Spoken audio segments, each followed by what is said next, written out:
Hi dear students, we have started a series on previous question papers, and this is the next video in the same series. We are covering the previous question papers which were asked in the NET examination or SET examination, and this is July 2018 NET question paper, and in this video we are going to cover 25 questions. Please take a pen and paper and write down the number of questions, and then before that your answer, and at the end of video you can calculate your score. Now dear students, here we have questions from 51 to 75. Let's start. So here we have very first question. You can see that stresses of the morality plays are discernible in a play like Dr. Faustus. Stresses such as, and you have four options here. Number one, you can see vernacular songs adapting secular themes. Number two, it's soliloquizing protagonist, good and bad angels and its final moral. Number three, it's reference from the Corpus Christi carol, the complaint of Christ, the lover of mankind. And the last option, it's rhythmical prose and the presence of a larger narrative rhythm in morality plays. Now you have to choose the answer. Just write down question number one like this. Just question number one, and before that question number one you can write down your option, whether it is 1, 2 or 3 or 4, and then you can check your answer at the end. Now the correct option of this question is number 2. It's soliloquizing protagonist, good, bad, angels and the moral. So this is the answer. Let's see the next question. Here we have the branch of philosophy that asks questions. It is important, the branch of philosophy which asks question. How do we know what we know is dash? And we have options. Number 1, ontology. Number 2, epistemology. Number 3, eschatology. And number 4, phenomenology. And the correct option here is number 2, epistemology. The branch of philosophy that asks question is epistemology. Next, 53. The 18th century practice in England of book selling was midway between direct patronage and impersonal sales. A patron paid half the cost of a book before publication and half on delivery.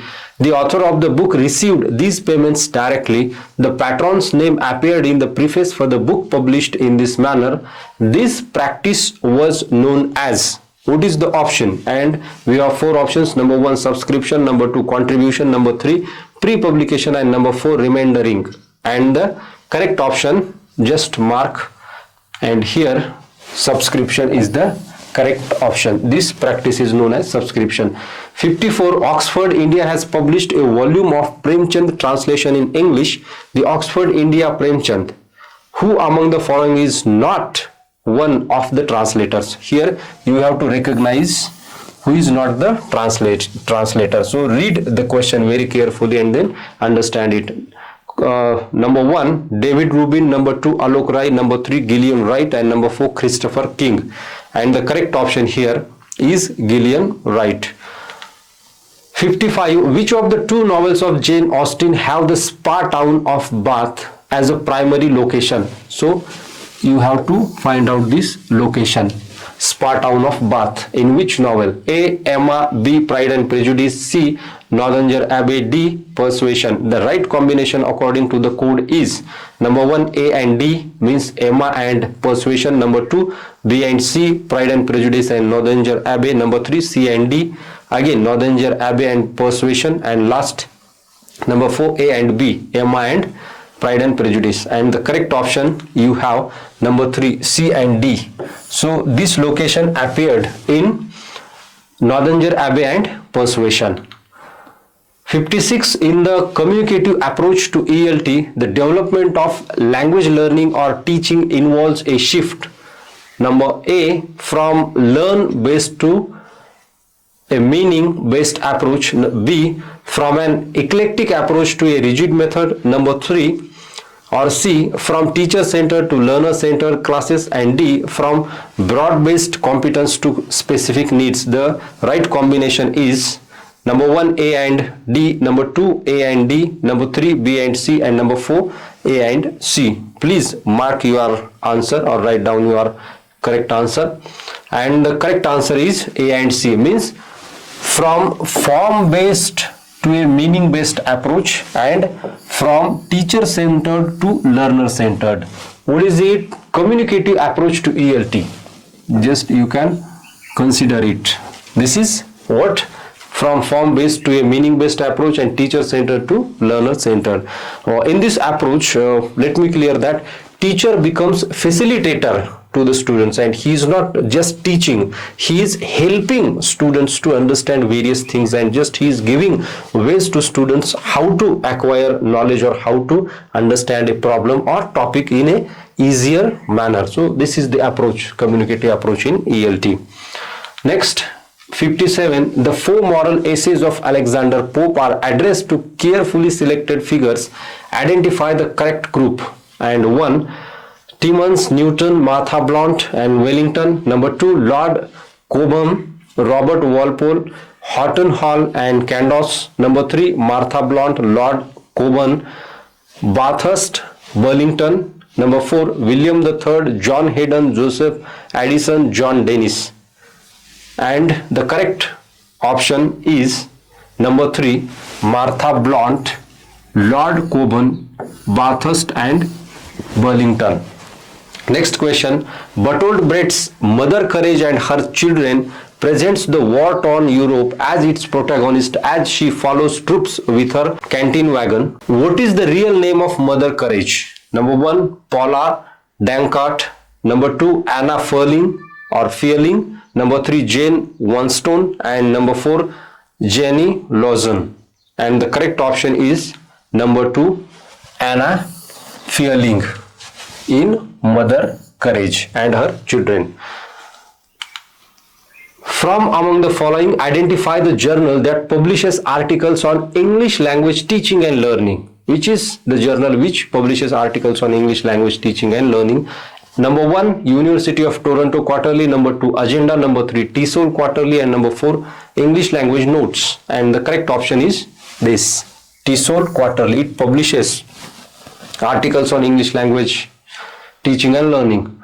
Now, 60, arrange the following elegies in English in chronological order. Now here you need to know the publications of these elegies and the poets who have composed these elegies. Which poet is before which poet, that must be known to you so that you can answer these type of questions. This is a somewhat difficult question, you can understand, but once you find two options in this 4 options, you will understand or you will solve this question. Number 1, elegy written in a country churchyard, then Adonis, then Thyrsis, then in memoriam. Number 2, elegy written in a country churchyard, Adonis, in memoriam, Thyrsis. Number 3, elegy written in a country churchyard, in memoriam, Adonis, Thyrsis. Number 4, Adonis, elegy written in a country churchyard and in memoriam, Thyrsis. And the correct option is number 2, elegy written in a country churchyard, first published, then you have Adonis, then you have in memoriam, and then you have Thyrsis. In these 2 options, you can understand that these 2 options are up to this are same, and just you have to order Thyrsis and in memoriam. You have to recognize whether Thyrsis is published first or in memoriam. Who is the only one of Milton's contemporaries to be mentioned by name in Paradise Lost? 1, Francis Bacon. 2, Johannes Vermeer. 3, Galileo. 4, King Charles I. Correct option is Galileo. He is directly mentioned in Paradise Lost. 62. K.S. Maniam is a major writer of Indian origin, writing in English, born and living in Malaysia. Identify 2 of his novels from the following list. A, The Rice Mother. B, The Return. C, Touching Earth. D, Between Lives. The right combination is number 1, A and D, number 2, B and C, number 3, C and D, and number 4, B and D. Which 2 novels are composed by K.S. Maniam? And the correct option is number 2, B and C. These are the novels by The Return and Touching Earth. What did Thomas Percy collect in his Relics of Ancient English? Number 1, medieval folklore and lyrics of the Midlands. Number 2, old songs, ballads and romances in English and Scots. Number 3, Highland lore, mostly oral wisdom of the Scots. Number 4, romantic ideals, sonnets and odes. And the correct option is number 2, that is old song ballads and romances in English and Scots. 64. Nirad Chaudhary's autobiography of an unknown Indian concludes with an essay on the course of Indian history, but in the penultimate chapter, Chaudhary concludes the account of events in his life. How does this narrative end? And we have four options.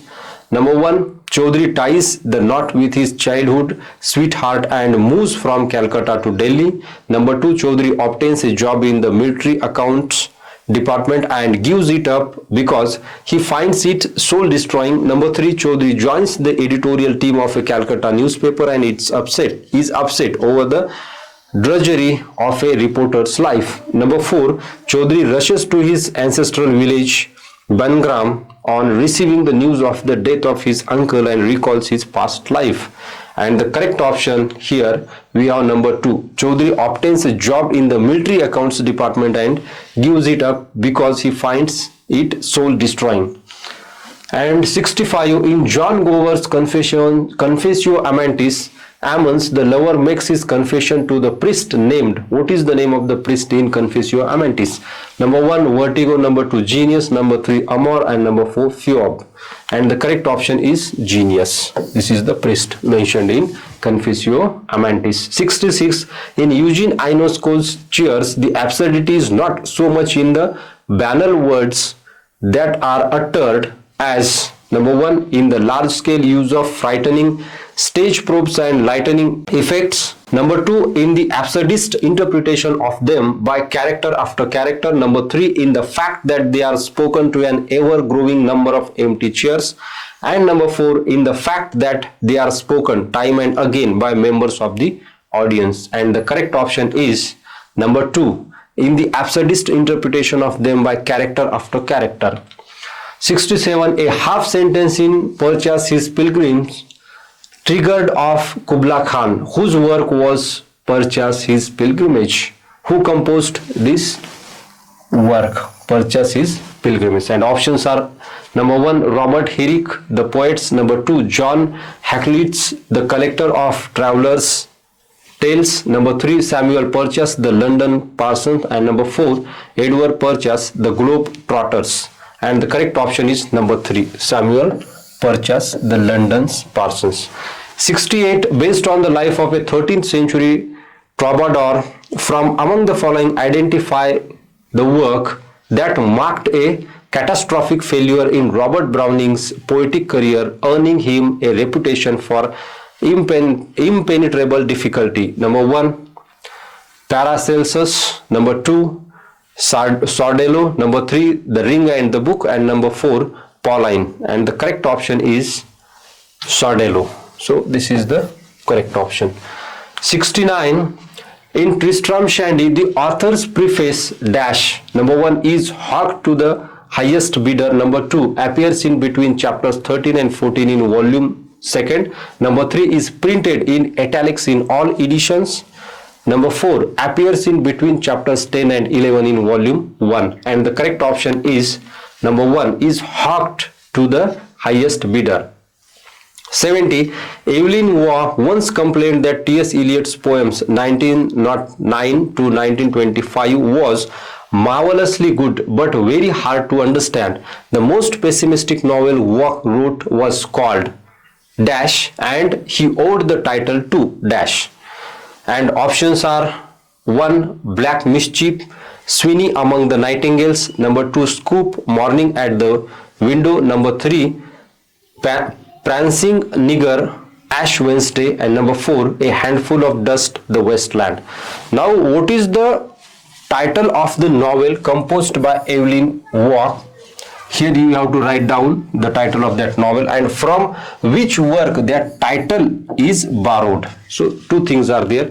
First, understand the question, what is there in the question, and the correct option is, now here you see the titles of Evelyn Waugh's novels, and here you find the titles of T.S. Eliot's poems, and the correct option is number 4.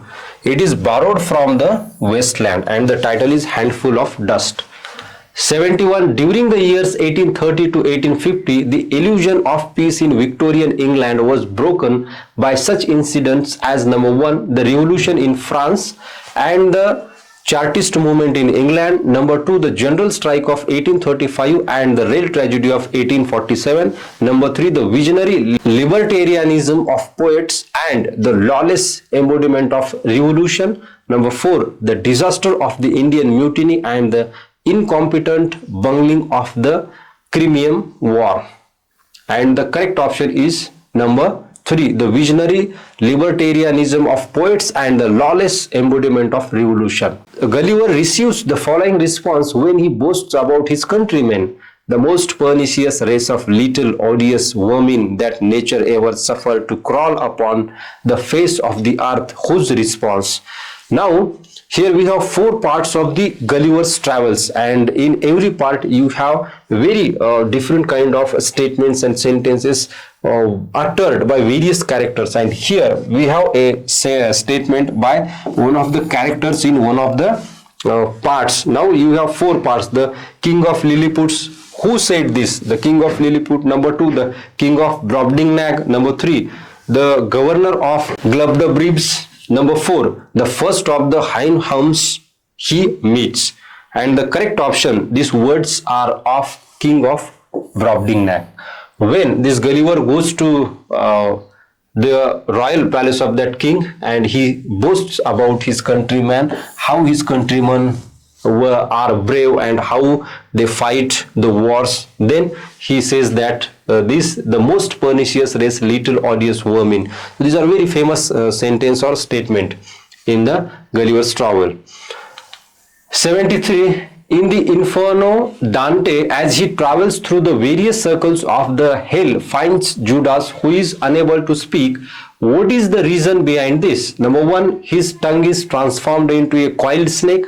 Number 2, his head is battered and so he cannot open his mouth. Number 3, Lucifer is chewing on his head. Number 4, his tongue is pulled out and nailed on the tree of sin. And the correct option is number 3, Lucifer is chewing on his head. Now 74. Now here we have 2 things, assertion and reason.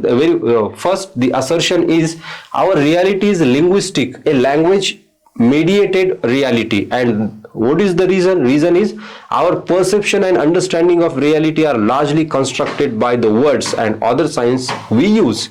In the light of the statements above, number 1, both A and R are true and R is the correct explanation of A.